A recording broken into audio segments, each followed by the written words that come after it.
Olá, sejam muito bem-vindos e bem-vindas ao podcast do Instituto de Medicina e Psicologia Integradas, o INPEcast, o podcast que fala a sua língua. Eu sou Michele Rocha e hoje o tema está super importante, que está relacionado à educação dos nossos filhos. Nesse tema complexo, desafiador e permissivo, acaba que a gente protege demais esses meninos para não lidarem com situações aversivas, achando que isso trará felicidade. E para falar sobre isso, eu estou aqui com o Vitor. Vitor, muito obrigada. Ele é psicólogo clínico, ele é mestre em psicologia clínica e é autor de vários livros, inclusive esse aqui, que daí a gente vai falar sobre ele daqui a pouquinho. Então, Vitor, muito obrigado por ter aceito esse convite. Uma satisfação, Michele, muito bom, prazer estar aqui para podermos falar desse tema, né, que nos afeta diretamente, né, que é o nosso desenvolvimento humano. Sensacional, Vitor. Vitor, primeira coisa, inspiração para escrever esse livro, que é sobre Zumbilândia, né? O título é Zumbilândia, isso, mas existe uma reflexão aqui que eu lendo me trouxe vários insights e várias reflexões. Sim. Inspiração para esse livro? Foi bastante aleatória, Michele. Na verdade, é Zumbilândia. O subtítulo é Mito e Mentalidade dos Nossos Dias, né? Esse livro ele foi publicado em 2018 e ele nasceu de um bate-papo na época, né? Se não me engano foi em 2017, que eu e meu editor estávamos conversando e ele estava assim meio querendo me provocar para que eu pudesse lançar ou desenvolver um tema que fosse culturalmente ou socialmente, psicologicamente provocativo, né? Então aí veio essa ideia, Zumbilândia nasceu dessa conversa com o meu editor na época, que também mesmo nome que eu, Vitor Tagore, e ali, vamos dizer assim, nasceu essa reflexão. Mito e mentalidade dos nossos dias, né? Na verdade, existe um mito do zumbi, né, que vem crescendo, que vem se adensando, né, no imaginário popular de alguns anos para cá. Né? A gente vê vários seriados, filmes, há uma cultura zumbi. Né? Então, a brincadeira desse livro, na verdade, é uma provocação. Eu acho que é o escrito mais ácido e provocativo que eu trabalhei, né? E era justamente fazer essa provocação em relação à mentalidade zumbi. O que é uma mentalidade zumbi? Ou seja, são pessoas que são movidas, motivadas pelos seus apetites, pelos seus desejos e não pela própria consciência. Incrível, Vitor. Né? Então, nasceu dentro desse enredo, esse texto, Michele. Vitor, e foi alcançado o objetivo, porque trouxe tanta reflexão para mim quando eu estava lendo que eu falei, gente, né, como é que eu estou me posicionando, como é que eu estou pensando, como eu estou sentindo e como estou me comportando. Será que isso está de acordo? Né? Essa tríade ali do pensamento, comportamento, né? Percepção do que eu percebo. E aí, incrível, me trouxe vários insights e muitas reflexões. Que bom. É uma linguagem prática, é uma linguagem acessível, então assim, incrível, gente. Recomendo e vamos falar sobre ele daqui a pouquinho também mais. E essa liberdade sem limites, Vitor? Pois na verdade, a liberdade ela é um princípio fundamental para a felicidade humana. O ser humano livre, ele é feliz. O ser humano prisioneiro, ele está em sofrimento. Agora a gente precisa definir o que é um ser humano livre, né? Porque as pessoas confundem liberdade com libertinagem, muitas vezes. Ou seja, a pessoa livre é aquela que segue o fluxo dos seus desejos, das suas fantasias, enfim, segue o enredo do seu imaginário. Né? Não tem limites, não tem autogestão. Então, a liberdade ela tem a ver com o controle interior em relação às minhas emoções, em relação aos meus desejos, em relação aos meus quereres, o meu desenvolvimento de senso de dever e de responsabilidade, a minha capacidade de realizar as coisas e manter a minha vida ordenada, em ordem. Então, a liberdade, ela vamos dizer assim, é uma das bases da felicidade. Mas a gente precisa entender o que é a liberdade, né? e nesse desenvolvimento? Como é que está essa liberdade no desenvolvimento para que a gente se transforme em adultos éticos, responsáveis, equilibrados? Qual que é o papel ali, né, de transformar esses limites em educação, em reflexão? Pois é interessante a gente pensar, Michele, que a psicologia atual ela tem um modelo de formação muito diferente da psicologia antiga. A gente imagina que a psicologia ela é algo que aconteceu no século XIX. É uma ciência moderna. Sem dúvida alguma, é uma ciência moderna, mas que teve um recomeço. A psicologia ela sempre existiu. Né? Na antiguidade clássica existia um modelo de formação humana. Esse modelo de formação humana, ele se desenvolvia dentro da filosofia. Na filosofia havia a psicologia. A psicologia ela era entre os saberes da filosofia.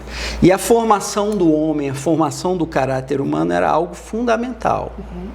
Né? Então, um caráter formado era um caráter que dispunha o homem para alcançar a felicidade. A ciência da felicidade era a mais importante de todas. Né? Quando a gente olha assim, os sistemas psicológicos já na escola de Pitágoras, de Platão, né? Depois em Aristóteles, eram projetos de felicidade. Então, o homem se tornaria feliz se ele desenvolvesse a sua experiência fundamental de compreensão. Então, como que o homem era concebido no pensamento antigo? Ele era concebido dentro de uma hierarquia. Sim. Essa hierarquia, Platão ele tratou muito bem isso, a psicofisiologia de Platão. Né? Ou seja, o homem tem uma base apetecente, instintiva. Platão dizia que essa base instintiva do homem ficava no baixo ventre, entre o estômago e a genitália. É a cama e a mesa. Ou seja, comer e copular. São prazeres que as pessoas buscam esse tipo de prazer compulsivamente. Né? Por quê? Porque é nossos instintos de sobrevivência. Eu preciso comer para sobreviver e preciso copular para a espécie continuar. Então, esses instintos, eles mantêm o homem na vida. Mas o homem, individualmente, ele não vai se realizar aí. Acima dos apetites tem a vontade. A vontade é uma potência superior, né, que deve ordenar os apetites, governar os apetites a serviço da inteligência. Então, o homem tem uma hierarquia. A sua principal potência é a inteligência, depois vem a vontade, depois vem os afetos, os instintos, os desejos. Olha só. Então, o homem precisava ser educado para viver dentro dessa hierarquia e, com isso, ele atingir a sua finalidade, que era a sabedoria. Ser um homem sábio é ser um homem feliz, é ser um homem livre. Então, a liberdade está no plano da compreensão, não está no plano da sensação. Boa. Sim. Né? Que a gente acha que sente a felicidade, né? Exatamente. Né? E a felicidade ela é muito mais um ato de realização. Né? Quanto mais você realiza a sua principal potência humana, que é o inteligir, né? Essa palavra ela é importante, né? Ela vem do latim intus legere, que é olhar por dentro, ver por dentro, entrar no íntimo das coisas com o nosso entendimento. À medida em que a gente entende, que a gente compreende, a gente se sente bem. Não é na medida em que a gente sente. Às vezes a gente sente muita tensão. Então a compreensão é que vai dar direção às nossas experiências. Então essa psicologia antiga, ela tinha essa hierarquia muito bem definida. A psicologia moderna, ela sai da inteligência como centro humano, fundamental. A identidade do homem não está mais na inteligência, mas está no que ele sente. Então houve uma subversão nessa psicofisiologia aí de Platão, ou seja, já não é mais a vontade a serviço da inteligência, é a vontade a serviço dos apetites. Isso não leva à liberdade, isso leva à compulsão. Compulsão, é isso, é o querer estar fazendo, ou querer comer, ou querer algo que às vezes pode estar inacessível ou simplesmente não vai fazer porque não tem que fazer. Mas aquilo ali gera uma frustração gigantesca, né? Então, percebe que isso é a ordem dos apetites. Eu quero, né? Eu quero me relacionar, né? Eu quero sentir, eu quero me apaixonar. Não que essas experiências façam parte da nossa vida, ou do fluxo da nossa vida, mas elas não são as experiências mais importantes para a nossa felicidade. Né? Sim. Então há esse deslocamento aí, né? O modo do homem experimentar a sua vida, o homem moderno, é um modo muito sensação e pouca intelecção. Vitor, agora você trouxe isso e me trouxe uma reflexão. Será que as gerações anteriores, eu não sei se a gente pode utilizar essa palavra, mas assim, podavam muito, e essa geração que está vindo com novos filhos, a gente fala assim, eu não quero que o meu filho passe o que eu passei, ou eu não quero que o meu filho esteja no ambiente no qual eu estava, por determinadas situações, enfim, né, diversos contextos. E aí a gente acaba permitindo que a nossa próxima geração tenha essa sensação extrema de tudo. A melhor comida, o melhor brinquedo, a melhor experiência, o melhor... Será que isso afeta? Como é que isso nos afeta, né? Bastante, Michele, bastante. Isso se torna até um beco sem saída, é o beco do vazio existencial. Porque esse excesso de sensações ou de proteções que a gente está numa educação hoje muito laxa, né, muito relaxada, que não forma um ser humano. E o ser humano, ele para ser formado, ele precisa de uma forma. Ele precisa entrar numa forma, né? À medida em que ele recebe uma forma, ele tem uma identidade. Então ele tem um agir humano compatível, né, com a sua classificação de ser humano, que é um ser humano que age, né, ordenadamente, racionalmente, né, e vai se tornando um ser humano que precisa se tornar sapiens. Né? Sim. Enfim, os animais são movidos pela sensação. O homem é movido pela compreensão. Não que ele não tenha sensação. Ele tem, mas ele está numa hierarquia superior ao do sentir. Ele está na hierarquia do saber.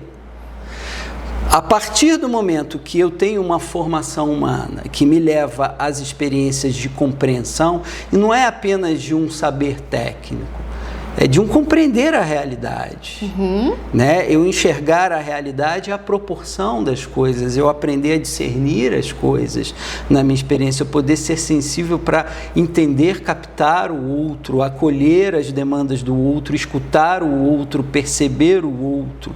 Se eu sou movido apenas pelos meus desejos, eu vou perdendo, né, essa inteligência. Né? Porque eu estou no plano afetivo, eu não estou no plano da consciência, da compreensão. Né? Então, esse excesso de proteção, meu filho ele não pode sofrer o que eu sofri.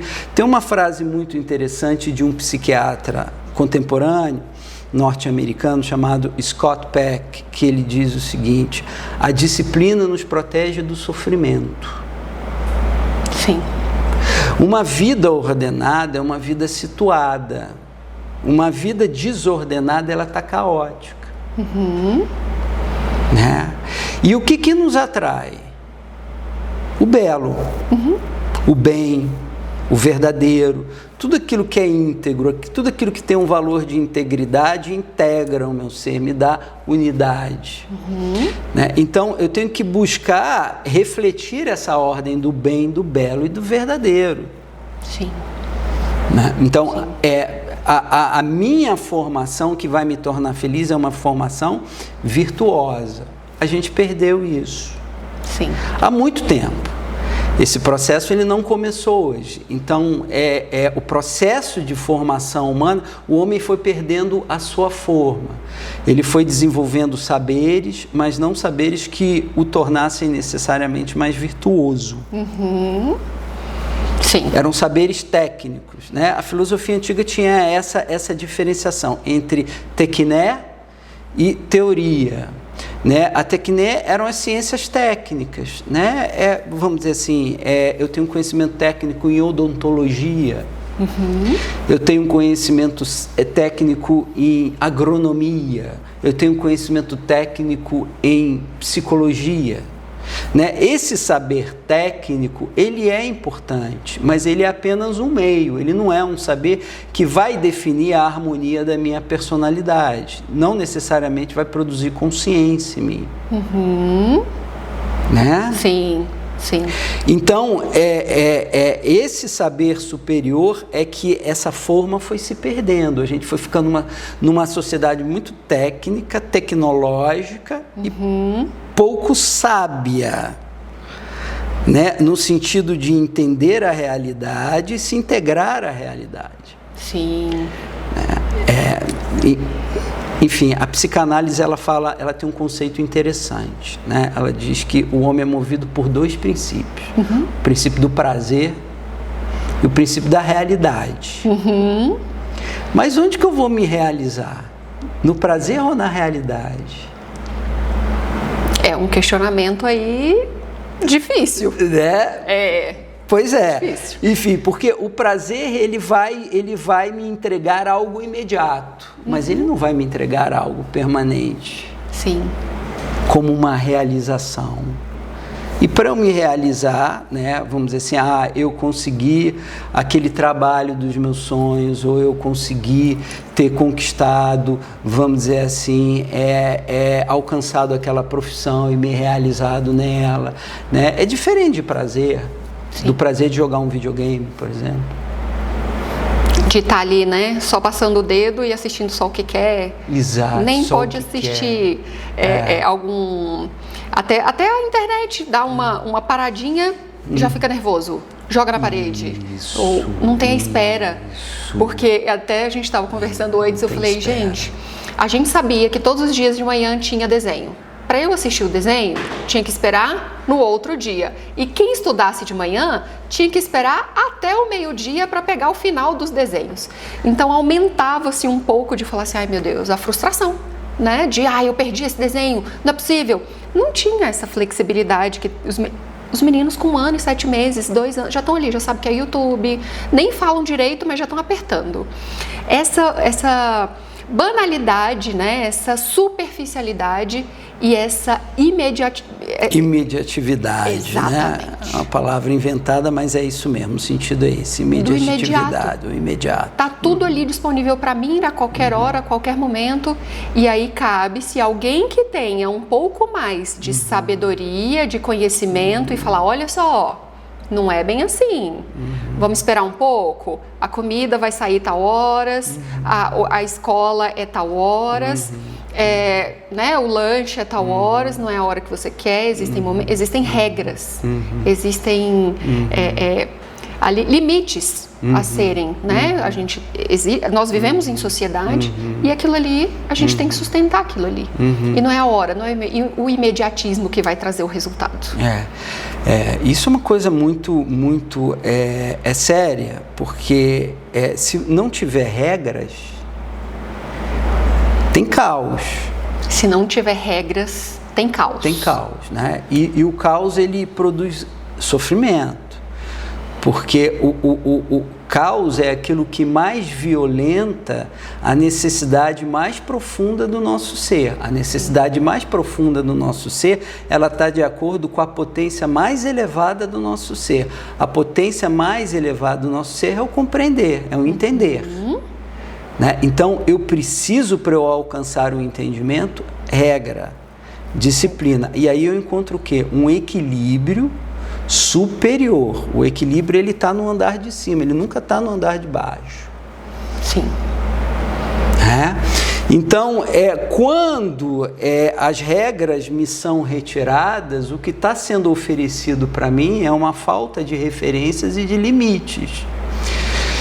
E isso vai me levar a um vazio existencial. Uma incessante busca por alguma coisa. Uma incessante busca por alguma coisa e uma insatisfação crônica. Eu vou entrando em estados de tédio. Ou seja, para eu me sentir bem, eu preciso de mais estímulos. Então, na verdade, eu estou me afastando cada vez mais do meu centro humano, né? De compreensão, de esclarecimento, de elucidação. Ou seja, eu estou me afastando da minha humanidade. Isso é sofrimento. Então, vamos dizer assim, uma sociedade devotada, né, ao prazer imediato, às satisfações, ela se torna uma sociedade compulsiva. E a compulsão é o giro em torno desse vazio existencial. Ou seja, a pessoa quer escapar do vazio existencial e se joga na compulsão. Porque está faltando o quê? Está faltando experiência íntima, interior, contato com a sua natureza, com seus interesses fundamentais. Né? Os interesses fundamentais é aquilo que vai definir a minha identidade humana. A minha identidade está naquilo que eu me interesso. Eu estou ainda tentando descobrir esse negócio. Tem tantas coisas que eu me interesso, mas eu começo a perceber que existem interesses superiores, interesses imediatos, inferiores. Eu estou com o interesse de comer uma pizza de pepperoni. Isso é um interesse sensitivo. Ele é impermanente, ele passa rápido, ele não vai me deixar feliz isso. Vai me dar prazer. Vai me dar prazer. Né? Não, mas eu tenho interesse em desenvolver tal projeto. Não, isso está mais elevado. Então, isso vai produzir o quê? Uma sensação de contato comigo mesmo muito maior. Né? Então, eu preciso ser formado para as realizações. E quando a gente vê uma cultura tão permissiva quanto a nossa, está sabotando, está inibindo essas realizações, né, para as nossas crianças, os adolescentes, os jovens aí que estão crescendo sem forma. Crescendo sem forma. É isso. Isso é perigoso, Michele, né? Sim. Você crescer sem forma, você vai ficar sem forma. Então, o que não tem forma, deforma.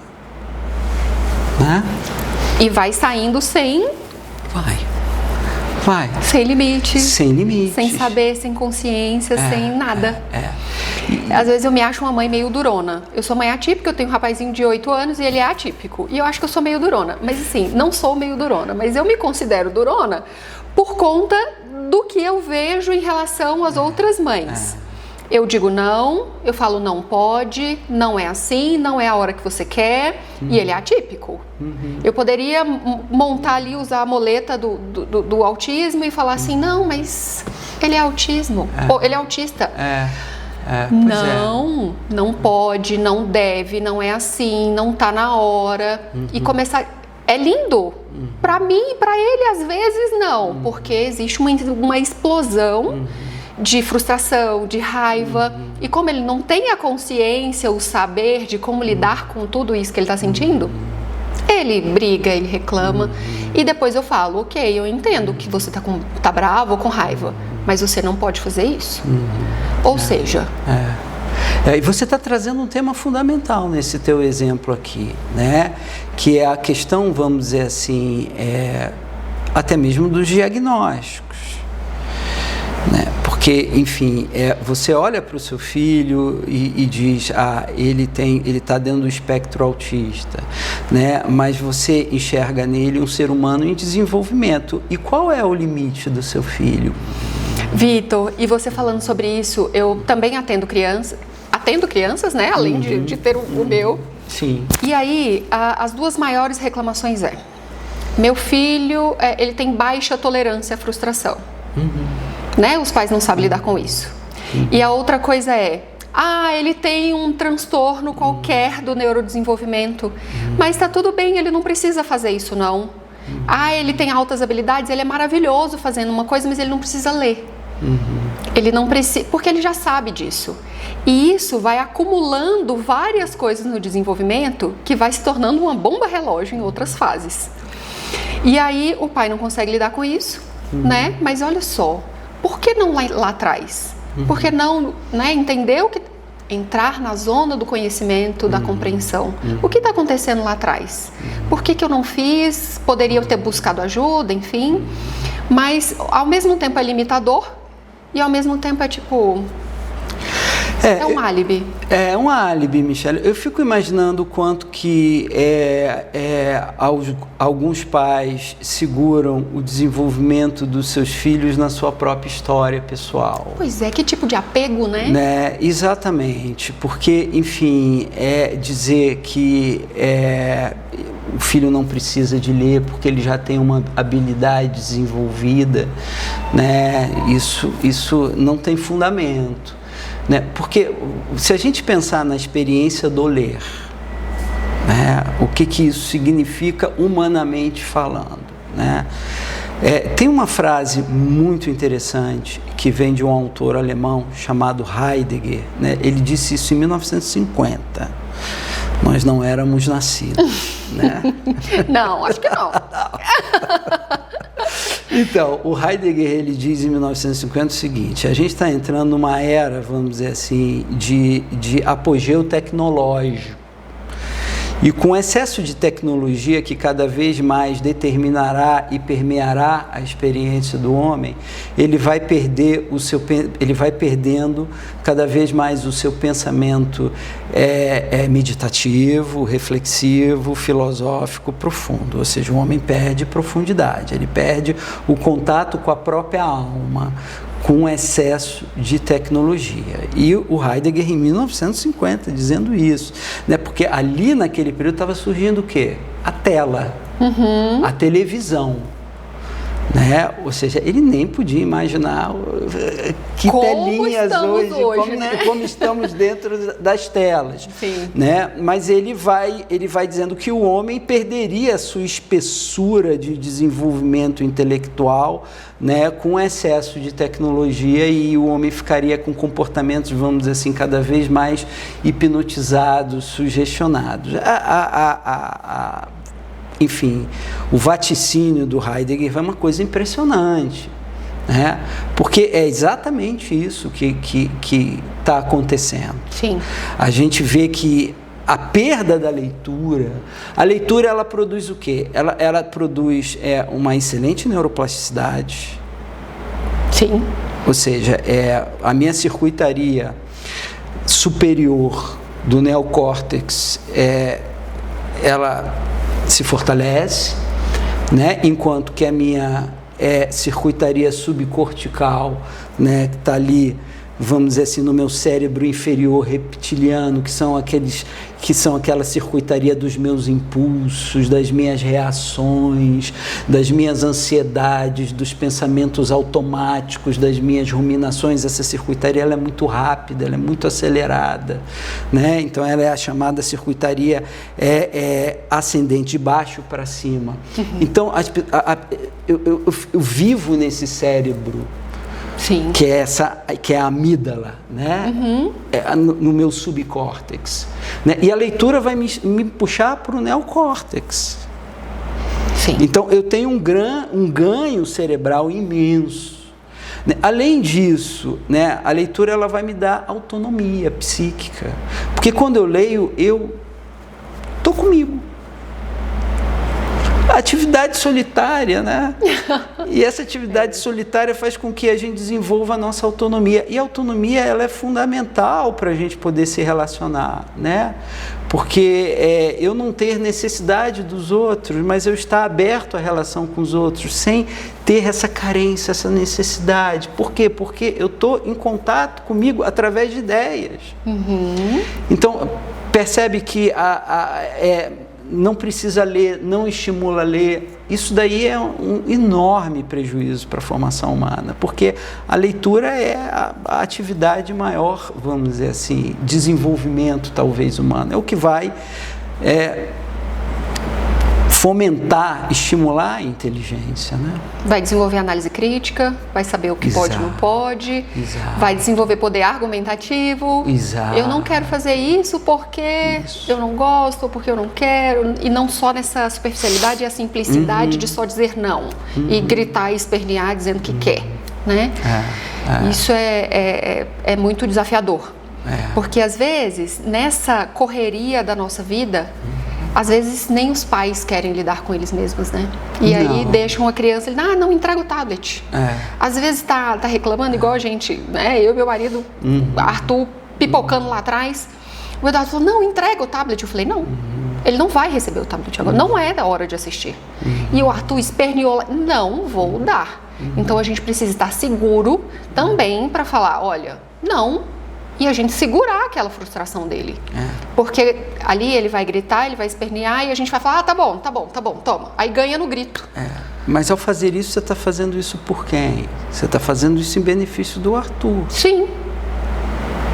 Né? Ou seja, mais no dele do que no seu. Por isso que às vezes eu acho que eu sou uma mãe durona. Né? Porque isso daí é o quê? É você suportar o momento de frustração do seu filho. É isso. Né? E você suportar esse momento de frustração, isso é um ato de amor. Né? Porque o que é o amor? O amor, ele não é uma emoção, ele é uma atitude. Né? O amor é sacrifício. Sim. Né? Sacrifício essa palavrinha eu gosto muito dela, sacro ofício. Né? Ou seja, você está tendo, vamos dizer assim, um ato de doação, né? E você sente dor. Porque é sofrido. Né? Eu me lembro, eu vi uma entrevista da Madre Teresa de Calcutá, quando ela estava recebendo o Prêmio Nobel da Paz, e perguntaram para ela até que ponto ela entende que a gente deve amar. E ela respondeu, até o ponto de você sentir dor. Nossa, eu fiquei tão impressionado com aquilo. Eu falei assim, que mulher viril, que mulher vigorosa, né? Essa virtude de alma, né? De uma pessoa que entende que para o benefício do outro ela tem que sentir dor às vezes. É mais fácil entregar o tablet. É mais fácil. Ou se não é. É mais fácil. Mas assim, lidar com isso é o que eu falo também para os pais. Eu falo, você precisa estar bem. Você está bem? Para suportar, né? O suportar é dar suporte. Para você dar suporte para ele naquela fase. Não, porque eu estou entristecido, estou num caos. E a criança, o adolescente percebe esse caos, percebe esse desequilíbrio emocional, estrutural, enfim. E ali ele vai se ramificando para coisas talvez não tão saudáveis. Para conhecimentos e buscas incessantes de prazer não muito saudáveis. Sim. E aí é onde mora o perigo. Sem dúvida. Né? Porque eu acabo buscando coisas para me satisfazer. Imediatamente, com imediatismo. Então não consigo suportar a frustração. A frustração, ele é o grande modelador humano. Ele é aquilo que vai nos modelar. Nos dá essa forma, né? Então a gente não pode viver sem frustração, Michele, né? A capacidade de você assimilar, aceitar, né? E digerir uma frustração, isso vai gerar em você resiliência. Olha só. Que os antigos chamavam de virtude da fortaleza. Olha isso. A fortaleza incrível. É uma virtude, né? Então ela vai te tornar uma pessoa corajosa, de ânimo corajoso, magnânima, ânimo máximo, um ânimo aberto, grande, para encarar as coisas, robusto, né? Então a resiliência nos torna magnânimos, sensíveis em relação ao outro, né? Contrário da pusilanimidade, que é o ânimo pequeno, que reage a tudo, que não aguenta nada, que reclama de tudo, que murmura por tudo. Então você vê que o desenvolvimento da personalidade, ela vai do céu ao inferno, dependendo de onde você vai estabelecer os seus critérios. Sim. Se os seus critérios estão no alto, você vai ter que subir. É mais fácil subir uma montanha ou descer uma ladeira? É mais fácil descer uma ladeira. Muito mais, só deixar em ponto morto, né? E deixar seguir. Mas você desce, você perde o quê? altitude, você perde, vamos dizer assim, você não enxerga as coisas do ponto de vista lá embaixo, você enxerga as coisas do ponto de vista conforme você sobe. Isso. Aí você tem a visão das coisas, você está enxergando do alto, né? E esse é o esforço do crescimento constante. A frustração, ela é fundamental nesse movimento de subida. Sim, e você vê, até de falar nessa descida, a gente fica até sem ar. Ou seja, a gente não respira, a gente fica sem inspiração, a gente fica sem coragem, a gente fica... Sim. Enquanto tá tudo fácil e tudo descendo, uma hora a gente para de respirar ali. E ali o caos interno está instalado. Que eu não consigo lidar comigo, não consigo lidar com o outro e muito menos educar um futuro adulto. Que é uma missão muito exigente, né? Não é fácil. Uma missão muito exigente. Então, enfim, você vai ter que se esforçar bastante nesse papel, nessa missão, né? Eu gosto muito de um psicólogo moderno, o Viktor Frankl, que foi o fundador da logoterapia. Ele passou por 4 campos de concentração. Sobreviveu aos 4 campos de concentração, perdeu as pessoas que ele amava e criou uma escola incrível de psicologia muito profunda, com um olhar profundo. E ele usava essa expressão, né? O que importa é desenvolvermos uma psicoterapia das alturas, que chame o sujeito para um ponto de vista mais elevado da sua realidade humana. E ao mesmo tempo ele definia o caráter neurótico como aquele que se ausenta de responsabilidade. É isso. Ou seja, o neurótico não é um homem reprimido, o neurótico é um homem irresponsável, né? Porque ele não consegue contabilizar o outro na própria experiência, então ele se torna agente de sofrimento. E é onde a gente pode até correr o risco não, que, né, fazemos a terceirização da educação. A avó cuida, o tio, a tia, mas eu disse que não podia para ele e ele reclamou comigo. Como assim não pode, né? Mas ele não recebe isso em casa. E aí, que a sociedade também, de vez em quando, muitas vezes é bem cruel em relação a isso. Porque, às vezes, não está ali dentro da conformidade social, vamos dizer assim, e uma hora ele vai receber não vai pegar o refrigerante agora. Não está na hora de comer agora, mas eu quero agora. E bate de frente com você, né? Porque hoje a gente está vivendo uma adolescência bem desafiadora. Um termo usado assim, um neologismo, né? A invenção da palavra adultescência, né?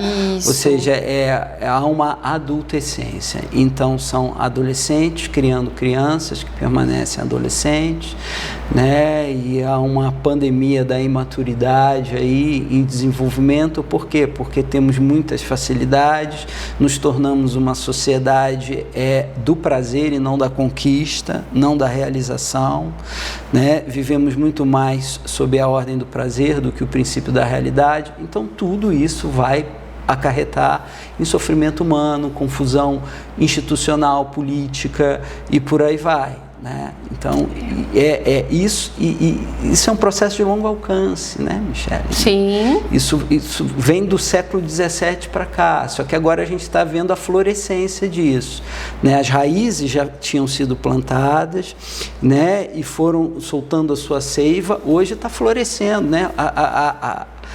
A cultura humana tá mais surtada por conta, né, dessa lógica, a lógica equivocada, né? Ou seja, a vida é prazer e diversão. Não. Voltando ao Viktor Frankl, ele dizia: a vida tem um caráter de missão. Sentido, né? Sentido, exatamente. É essa a questão. Qual é o meu propósito? Qual é o meu sentido? Eu sei que a minha vida é mais profunda e mais elevada, né, sempre do que aquilo que eu imagino. Eu tenho que descobrir. Essa descoberta, ela, vamos dizer assim, se conclui plenamente? Desconfio que não. Eu estou descobrindo. E estamos desenvolvendo todos os dias, né? O tempo todo. Então, à medida em que eu subo, eu sei que eu tenho que subir um pouco mais. eu tenho que me esforçar um pouco mais, né? Eu tenho que continuar no modo de subida, e isso envolve esforço, isso envolve disciplina. Envolve disciplina. É isso que vai me dar a segurança interior. E essa confusão desses papéis, né, Vitor? São os pais se igualando às crianças, as crianças sendo autoritárias, se tornando autoridades do eu quero e você tem que fazer por mim. Porque é aquela coisa de, olha, o papai tá sem dinheiro, não, mas passa o cartão. Né? Ah, o papai... agora tem Pix, passa o Pix. Então, assim, não tem esse sentido, não entende o sentido do dinheiro, do ganhar, do conquistar. Olha, é reforço mesmo, né? Falar assim, olha, se você fizer tal tipo de coisa, você conquista, sei lá, alguma coisa, esse sistema de recompensa. Muitas vezes algumas pessoas dizem que não, isso não é legal, mas ok, a gente é motivado por alguma coisa, por alguma conquista, mas a gente precisa conquistar. Sem dúvida alguma, sem dúvida alguma. O espaço existencial verdadeiro do homem é a conquista. Ele o tempo todo tem que estar se esforçando em direção a isso daí, né? Isso é o oxigênio mental do ser humano. Às vezes não são conquistas externas, são conquistas internas, né? Eu consegui vencer uma compulsão, né? Eu consegui, vamos dizer assim, ter o domínio ou o governo dos meus apetites e não me entregar tão passivamente a eles. Isso é uma imensa conquista, né? As conquistas internas, elas são até mais importantes do que as externas. Né? Porque as externas nos chamam muitas vezes para fora, mas as internas nos chamam para o centro, para a nossa identidade fundamental. Então, você vê, por exemplo, Michele, o aumento de índice no suicídio dos adolescentes. Sim. Que vem do início da década de 90 para cá, subindo vertiginosamente, né? Então, um problema que já está em crescimento desde do final do século passado. Tem um autor da psicologia social chamado Durkheim, em que ele escreveu um livro chamado Suicídio. E nesse livro ele define que o aumento do suicídio de adolescentes ou de jovens adultos numa determinada cultura ou sociedade, ele está relacionado ao grau de anomia dessa sociedade. Deixa eu explicar o que significa a palavra anomia. Anomia é não conseguir mais dar nomes, designações às coisas. Os lugares estão confusos, estão trocados. Eu não sei qual é mais o lugar do pai, eu não sei qual é mais o lugar da mãe, eu não sei mais qual é o lugar, vamos dizer assim, daquela realidade. Então eu perdi as referências. Isso leva o quê? Leva para um mundo cheio de sensações, mas profundamente desamparado. Isso, é isso. E aí a criançada, ela começa a desenvolver movimentos psicológicos mórbidos, né? Até que na adolescência tira a própria vida. Por quê? Porque ela já está vivendo essa anomia internamente. Então precisa de limite, precisa de nome, precisa de designação correta, precisa de identidade das coisas, né? Enfim, o ser humano, ele precisa dessa designação, porque o seu ato de compreender designa as coisas. Sim. A gente dá o nome daquele bichinho que pertence àquela espécie, né? E que tem um nome por conta disso, porque o nome se corresponde com a natureza dele. Sim. Né? Vitor, isso é tão importante o que você está dizendo agora, porque a gente está vivendo numa época do sentir mesmo. Do sentir. Eu busco sentir o tempo todo. O tempo todo. E como eu tenho uma possibilidade limitada, às vezes, não limitada, mas assim, limitada no meu ponto de vista, de consumir, né? Eu já consumi tudo que eu tinha para consumir. Agora eu não tenho mais o que fazer ou sentir. Pois é, a insaciabilidade, né? É como um homem que está tentando matar a própria sede bebendo a água do mar. Isso. Então, Nossa, não vai dar. Não vai dar. Ele vai ficar com mais sede.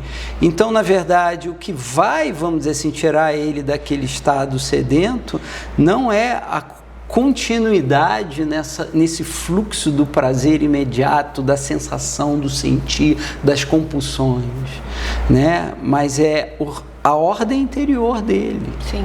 né? Que vem pela sua inteligência, pela sua compreensão. Ele precisa se compreender. Hoje em dia não tem ócio, né? Não, né? E o ócio relacionado... O ócio, ele é importante para a interiorização. Né? As pessoas têm um medo, um pânico da interiorização, uma fuga de si mesmas. Elas querem viver mais fora de si do que em si, muitas vezes, né? E o ócio, ele é aquele momento de recolhimento em que eu entro na vivência da minha própria intimidade, em que eu estou conseguindo escutar a minha voz, olhar para os meus interesses e ter a minha experiência interior, né? E sem ócio não há entendimento, também não há contemplação. Porque, Vitor, a gente está com ou tablet ou celular o tempo todo, né? E aí, às vezes, né, não vai, nem vou levar isso. Você que lute para ver o que você vai fazer lá. E às vezes a criatividade vem, a socialização acontece, eu percebo o ambiente, abre-se uma percepção de vida. Opa, o que está acontecendo ao meu redor? Né? Eu tenho os meus tios, eu tenho os meus primos, eu tenho a piscina para brincar, eu tenho uma bola para chutar. Enquanto ele está ali, não, eu só estou jogando. Aí a mãe grita, né? Mas vai lá, olha só o sol. Não tem que deixar escolha em algumas determinadas situações. Sim. O que você acha disso? Eu acho que... essa não é uma questão opcional, é uma questão ordenativa. Né? O ser humano, ele precisa, vamos dizer assim, ser ordenado para ele se auto-ordenar, né? Porque quando a gente olha assim para o caos, a gente consegue enxergar alguma ordem. Né? Agora, o que está na posição contrária ao caos? É o cosmos. O cosmos tem ordem, tem proporção, tem lei, né? Tem beleza. Tem cada coisa no seu lugar. O cosmos, ele apresenta a ideia de estrutura. Ou seja, existe uma harmonia. E onde há uma harmonia, há uma beleza, há uma virtude. Então, nós somos atraídos para aquilo que tem ordem e harmonia. E nós repelimos aquilo que está em desordem e desarmonia. Não amamos o caos, amamos a ordem. A gente só esqueceu o caminho para a ordem. Esse é o grande, vamos dizer assim, desafio da nossa civilização atual, que perdeu esse caminho aí, num certo sentido, por excesso. E é aproveitar, né, Vitor, esses pequenos momentos. Esses dias eu até falei que eu estava lendo seu livro, eu falei, eu vou de metrô para o determinado local, volto de metrô para eu ter o tempo para ler o livro. Quando eu levantei a cabeça, todas as pessoas no metrô estavam no celular. Todas. Não tinha uma, pelo menos, ou dormindo, ou... E seria um momento que talvez de pensar, talvez trazer algo reflexivo, talvez algo até para dormir, para descansar, mas todos, Vitor, estavam com o celular na mão. A nossa crise humana, civilizatória, ela tem esse paradoxo. Excesso de compreensão, excesso de informação e baixa compreensão. Excesso de gente e muita solidão. Percebe? É isso. Tem tanta gente no mundo, né? Sim. O planeta nunca foi tão populoso, né? E quanta gente sozinha, se sentindo sozinha, desamparada nos seus relacionamentos, né? E também quanta informação que me chega o tempo todo, e a grande massa é de informação inútil, né? Informação inútil. E uma baixa compreensão da minha própria vida interior, da própria realidade, né? O homem foi o que o Heidegger falou, perdeu o pensamento, né? Profundo, de olhar as coisas e entrar em conexão profunda com elas, íntima, né? Vitor, muitas reflexões. Sim. Muitos aprendizados. Elas seguem. E assim, para quem está nos assistindo, para você dar uma mensagem, uma reflexão sobre o educar, sobre desenvolver, eu ia falar até transformar, mas eu acho que a gente não é a palavra certa que é o transformar, é o desenvolver futuros adultos. Saudáveis e equilibrados. Pois é, a primeira coisa é entender que o ser humano, ele precisa de intimidade, ele precisa de diálogo, ele não precisa apenas de estímulo. Então, é fundamental que haja contato íntimo, psíquico, profundo entre os pais e os seus filhos, em que eles possam desenvolver, né, uma semântica comum, ou entender as coisas conjuntamente, né, entrar em diálogo. Eu gosto dessa palavra diálogo porque ela significa o logos a dois, ou seja, é o sentido a dois, é a compreensão a dois. Né? Então, enfim, em vez de atender os estímulos, propor diálogos.